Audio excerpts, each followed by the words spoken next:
ध्यान से देखिए, हम लोग देखेंगे जो मतलब है ऋग्वैदिक काल जो है, इसमें कल पढ़ाई हुआ है और पढ़ाई में हम इसका परिचय भी बता दिए, आर्य लोग कहाँ से आए थे, मंडल उंडल की संख्या बताए थे, सूक्त मंत्रों की संख्या, ये सब पूरी तरह से नदी के नाम भी, सब सभ्यता क्यों कहा जाता है, ये सब कुछ हो गया है। और इसमें से हम सवाल पूछ रहे हैं। सबसे पहले सुबोध तुम आओ और तुम बताओ कि सबसे पहले ध्यान से समझो कि तुम बताओ कि गंगा का प्रयोग ऋग्वेद में है कि नहीं है सर। कई बार? एक बार ऋग्वेद में है जी। और यमुना का 3 बार। 3 बार। सबसे अधिक किसका है? सिंधु का। कई बार? 275 बार। चलिए बहुत सुंदर है, ताली मारिए, बहुत अच्छा। चलो धीरज धीरज तुम आओ। अच्छा ठीक है, नदी वाला सबका कंट्रोल है ना? चलिए ठीक है। अच्छा तुम बताओ कि रावी नदी को मतलब ऋग्वेद में क्या कहा जाता है? परुष्णी नदी जी। और नदियों में सबसे उत्तम किस नदी को कहा गया? सरस्वती नदी, जिसे सरस्वती नदी, नदीतमा भी कहा जाता है। बहुत अच्छा, जाओ बैठो, बहुत सुंदर है। इसी तरह सबको याद करो, बढ़िया रहेगा, अच्छा रहेगा। फिर हम देखेंगे, देखिए क्लास स्टार्ट होने से पहले हम किसी से पूछ सकते हैं, सब पहले से पढ़ के आओ, रिविजन करके आओ, जितना ही अच्छा से करके आएगा उतना ही बेहतर होगा ना। तो इसमें आगे बढ़ा जाए ना। चलिए ध्यान से समझिए, अब आगे हम लोग बढ़ रहे हैं। जैसे देखिए कि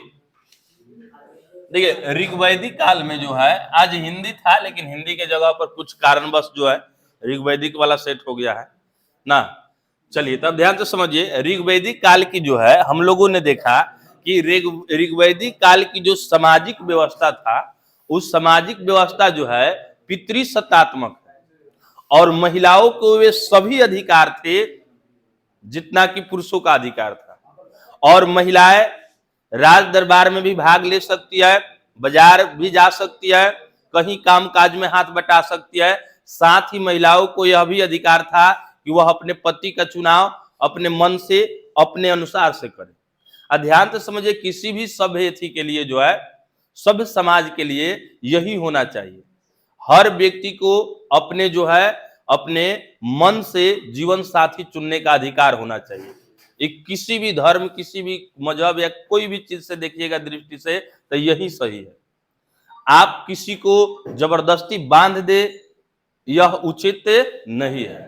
हर किसी को यह स्वतंत्रता होनी चाहिए कि अपने जीवन साथी का चुनाव अपने मन से करे, चाहे वह पुरुष हो या स्त्री हो। और ऋग्वैदिक काल जो है, स्त्रियों को जो है स्वयंवर रचने का भी मतलब मौका दिया जाता था। स्त्री जो है स्वयंवर मतलब के आयोजन होता था और उसमें स्त्रियां अपने मन से जिसको चुनना है चुन लेती थी, और जिसको नहीं चुनी वह अगले सीट के लिए मतलब एलिजिबल थे, अप्लाई करे, फॉर्म भरे, फिर निकलेगा तो निकलेगा, नहीं तो आप इसी तरह रहिए ना।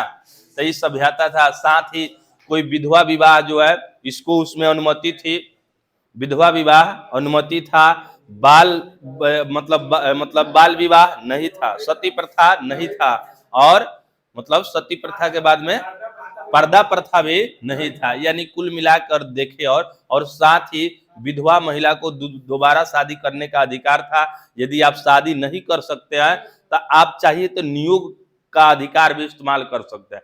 आप पर पुरुष के साथ रहिए, कोई दिक्कत नहीं है। और संतान की दृष्टि से, और संतान होने के बाद जो है आपका संतान जो होगा वह समाज में उस अधिकार के लिए जो है, पहले वाले जो पिता का जो भी मतलब चीज का अधिकार था, मतलब पुत्र होने के नाते वो सभी अधिकार मिलेगा।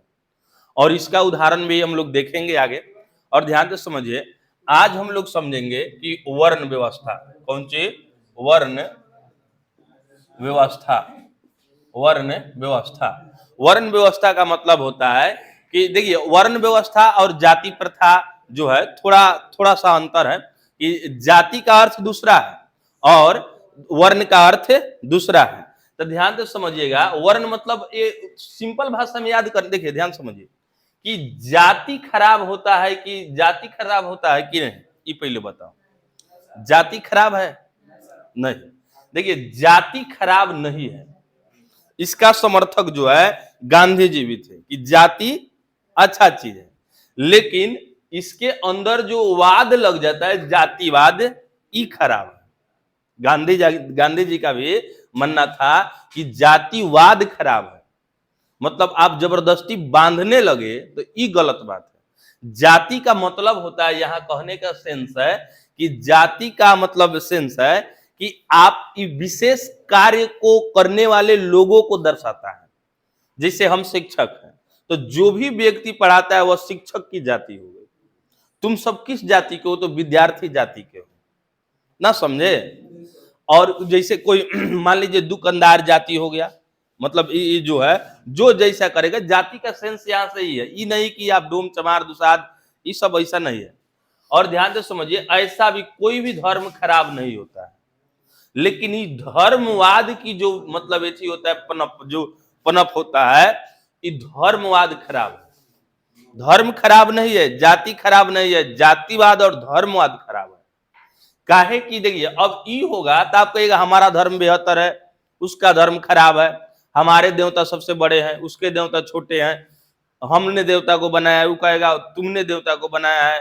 तो ये सब जो है, ये सब बात गलत है। ऐसे में कुल मिला के देखिएगा, सभी विश्व के जितने भी धर्म है, सभी को मिला को देखा जाए तो लगभग सभी में मूल रूप से जो है, जो मूल उद्देश्य है, लोगों में कोमलता लाना और जो है मतलब भ्रष्टाचार को और बाकी सब जो भी चीज है, उस करप्शन को, हिंसा को कम करने की दृष्टि से मतलब धर्म को बनाया गया है ना, ताकि शांति के उद्देश्य से बनाया गया है। धर्म का मेन उद्देश्य कथी होता है?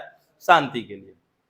अब ध्यान से समझिएगा कि अब हम लोग देखेंगे कि वर्ण वर्ण वर्ण वर्ण व्यवस्था। देखिए, जाति और वर्ण में फर्क है, ये हम बाद में जब क्लास समाप्त होगा तो इसको बता देंगे।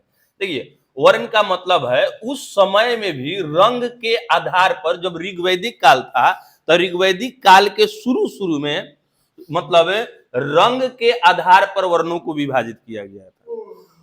मतलब एक जो था उसको कथी कहते थे? मतलब आर्य, और दूसरे को कहते थे अनार्य, अन्न आर्य। ध्यान से समझिएगा कि अनार्य और आर्य का मतलब था जो लोग गोरा थे, कथी? गोरा था, यानी गोरा या सावला था, वो जो व्यक्ति था कथी? आर्य था। और जो है अनार्य का मतलब है कि शुद्ध काला, मतलब सब प्योर काला, शुद्ध काला जो था, यह क्या है? कि अनार्य है। और ये अपने आप को शिष्ट कहते थे, कथी? शिष्ट, यानी मतलब होशियार टाइप के, बढ़िया टाइप के ना, उत्तम स्थान वाला। तो ध्यान से समझिएगा कि ऋग्वेद, देखिए इस सब कंटिन्यूटी चलेगा। अब इसको देखना है कि देखिए, सिंधु सभ्यता में कोई वर्ण की बात नहीं हुई है, सिंधु सभ्यता में कोई वर्ण की बात नहीं हुई है। अरे गधा, उसमें हुआ नहीं है, कथी कथी था बस। अरे हाँ, योद्धा, श्रमिक, व्यापारी, विद्वान, तो ये 3-4 को बताए थे ना। तो वो दूसरे दृष्टि से बांटा था, और इसका जो है ये रंग के दृष्टि से बांटा है ना।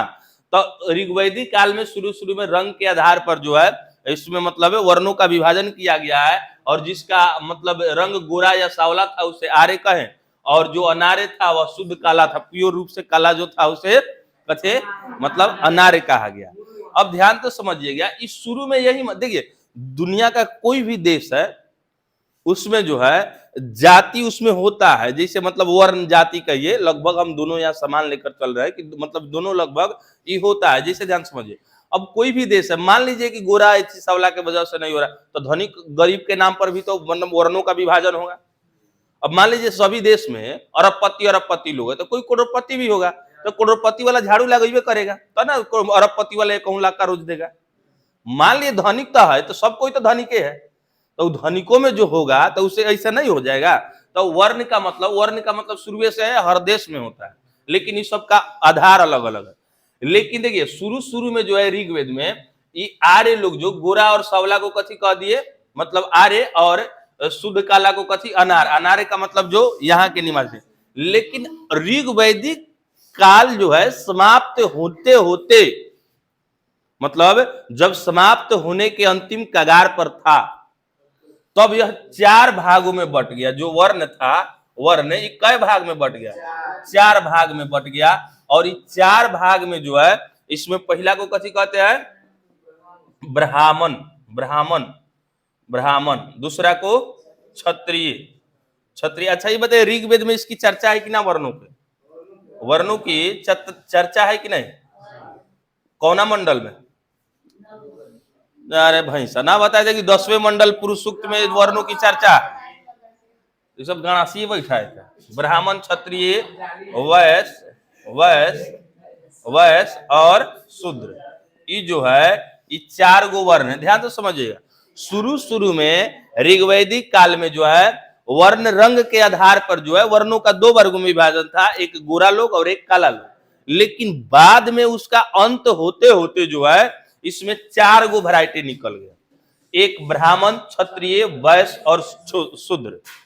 ब्राह्मण का मतलब था जो वेद मतलब लिखता था या मंत्र को लिखता था, वेद का उच्चारण करता था, उसे ब्राह्मण कहे, पढ़ने लिखने से संबंधित। क्षत्रिय कहे जो राजा के दरबार में सैनिक की भांति रहता था, या कोई अमीर घराने में जो है उसको सुरक्षा प्रदान करता था, ये क्षत्रिय हुआ। वैश्य का यहाँ पे अर्थ है कि मतलब जो कृषि करता था या दुकानदार था, मतलब जो बिजनेस व्यवसाय वाला, जैसे चिकित्सक था, ये सब जो है तो ये वैश्य में आता है। और शूद्र में जो सेवा करता था उसे कभी कहते थे, शूद्र कहते थे। लेकिन ध्यान से समझिएगा कि इस समय जो है ऋग्वैदिक काल में वर्ण जो है ये गतिशील है, गतिशील है। गतिशील के मतलब जो है ये हमेशा परिवर्तित होने वाला है। उस समय का मतलब जो है वर्ण व्यवस्था ऋग्वैदिक काल का, सुनिएगा तो हंसी आएगा। जैसे पूछे कौन जात है, तो मेरे पिताजी क्षत्रिय है, हम जो है ब्राह्मण है, हमारा छोटा भाई शूद्र है। ऐसे एक एक घर में 3 गो 4 गो रहता था, कोई दिक्कत नहीं है। पूछे कौन जात है, तो कहेगा हम 5 साल पहले हम भी क्षत्रिय थे, लेकिन अब हम शूद्र हो गए हैं। कहने का अर्थ है कि पहले हम राजा के यहाँ रहते थे, अब जो है हम व्यापार अपना करते छोड़ दिए। तो जाति आप बदल सकते हैं। इस समय ऋग्वैदिक काल में जो है मतलब जो वर्ण था यह आप बदल भी सकते, कोई दिक्कत नहीं, आपको जो मर्जी। मान लीजिए कि आप अभी मतलब देखिए कर्म के आधार पे होता था, कथी के आधार पर होता था? कर्म के आधार पर। और जाति जो होता है, यह जाति जो है यह जन्म के आधार पर। दोनों में मूल रूप से डिफरेंस ये है, जाति जन्म के आधार पे है। जैसे ध्यान से समझिएगा, जैसे ना होता है जैसे आजकल का सिस्टम है कि आपके पिता जो जात के हैं वही आपका वंशज होगा, वंश को बताता है, और ये जो है वर्ण जो है कर्म को बताता है। तो इस समय समाज के जो है 4 भाग में बट गया था, ब्राह्मण, क्षत्रिय, वैश्य और शूद्र। और एक ही घर में जो है कई जात, जैसे हमारा जैसे मान लीजिए कि हमारे पिताजी वैद्य है, हम मान लीजिए कि हम दूसरा पेशा करते हैं, जैसे मान लीजिए कि हम सेवा पानी करते हैं तो हम शूद्र हो गए। हमारी माँ है मान लीजिए वो दुकानदार है तो वो वैश्य हो गई। तो इस ऐसा सिस्टम था। आप चाहे तो एक एक में बदल भी सकते, जैसे 2-4 साल इसमें रहिए, मतलब देखिए अब मान लीजिए कि आप वैश्य है, कोई आपको टड़का दिया तो ठीक है अभी ब्राह्मण बन जाइए, कोई दिक्कत नहीं, आप पढ़िए लिखिए, मतलब उसको जान जाइए, पढ़ने लिखने कार्य करने लगिए, तो ये आप कहाँ चल गए? ब्राह्मण चल गए। अब कहिएगा कि हम 2 साल पहले भले वैश्य थे लेकिन अब कथी हो गए? ब्राह्मण। और ध्यान से समझिएगा, ऋग्वेद के जो 9वां मंडल है, इसमें एक व्यक्ति कहता है कि मैं कवि हूं। ध्यान से समझिएगा, मैं कवि हूं, मेरे पिता भीषज हैं और मेरी माता चक्की पीसती है, चक्की पीसती है। और हम सभी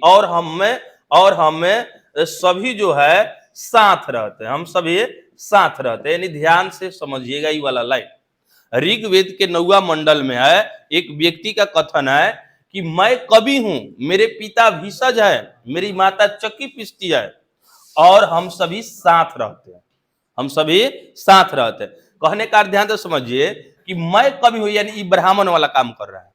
भीषज का मतलब होता है वैद्य मतलब डॉक्टर, तो ये कथी आ गया? वैश्य में आ गया। ये वैश्य।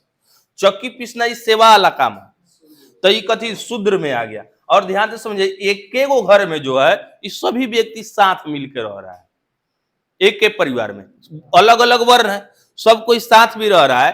तो बोले इस समय छुआछूत की कोई व्यवस्था थी? नहीं थी। तो इसीलिए स्वामी दयानंद सरस्वती कहे थे कि वेदों की ओर लौटो। अर्थात जाति पाति के वो भी खिलाफ थे, वो भी चाहते थे कि ये वाला सिस्टम आए। अब इसमें जो कोई नहीं समझा, मतलब अधिक नहीं समझा रहता है, तो जब आप वेद वाला ऋग्वेदिक वाला बात उघारिएगा, अब जैसे जो दलित समाज के लोग हैं, वो लोग अपने आप को कहता है कि महिषासुर के वंशज है, कुछ लोग कहता है कि महिषासुर करिया था तो हम लोग उसका वंशज है। का है तो ध्यान से समझिएगा, वो लोग के एलर्जी है, ये लोग मतलब ये समझ पे नहीं करता है ये लोग। काहे कि देखिए इस समय ये तो नहीं ना है, बाद में धीरे धीरे उत्तर वैदिक काल में जाएगा तो टाइट हो जाएगा, वहां से धीरे धीरे ये और जितना ही आगे बढ़िएगा इसमें और टाइट होगा। तो ये पहले बोलिए इसमें कोई जाति पाति है, छुआछूत है, कोई मतलब जबरदस्ती है नहीं है, लेकिन धीरे धीरे बाद में लोग अपनी लाभ के लिए धीरे धीरे इसको अस्थिर कर दिए। अब जैसे क्या हुआ, मान लीजिए हम ब्राह्मण है, हम जहां जा रहे हैं लोग प्रणाम कर रहे हैं, बाबा जी कह रहा है, बैठा रहा है, हम पूजा पाठ करा रहा है, मतलब पूजा पाठ कराया, खूब बढ़िया बढ़िया सामान बीन के हमको आ गया, मान ली एक थाली मार लिया, लेकिन क्या दिक्कत हुआ कि अब हम सोच रहे हैं हमारा बेटवा है तो ये उतना योग नहीं है, लेकिन आने वाले दिनों में यदि हम मर जाएंगे तो हमारे बेटवा को कौन खिलाएगा। तो इसीलिए वैसे होशियार लोग, चतुर लोग जो है, इसको अब धीरे धीरे घोषणा कर दिया कि जब हम ब्राह्मण है तो हमारा बेटा भी ब्राह्मण है और हमारा पोता भी ब्राह्मण है, वो आने वाला सब ब्राह्मण है। अब हमारा इज्जत किया तो हमारे बेटों का भी इज्जत करो, पोतों का इज्जत करो, आने वाला सबका इज्जत करो। तब यहां से ही वाला कंसेप्ट आएगा, तभी धीरे धीरे जाति जो है जन्म के आधार पर होगा, ना समझे। तो ई वाला कहानी है। अब ध्यान से समझिएगा, तो ऋग्वेदिक काल में जो है, जैसे देखिए एक एक परिवार में सब कोई है, सब कोई मिल के रह रहा है, तो इसमें कोई दिक्कत नहीं है। अब ध्यान से समझिएगा, और उसमें का अब ध्यान से समझिएगा, अब इसके उदाहरण को देखिए, अब इसको हम प्रसारित कर रहे हैं, इसको देखिए ध्यान से समझिएगा कि महाभारत का जो जातिवाद जो है, अब मतलब जो है मतलब महिला की स्थिति, मतलब जो है समाज को देखने के लिए, देखिए सबसे पहले एक बात बताइए कि एक ही घर में कई जाति के लोग हैं, मतलब कई वर्णों के लोग हैं, कई वर्णों के लोग हैं।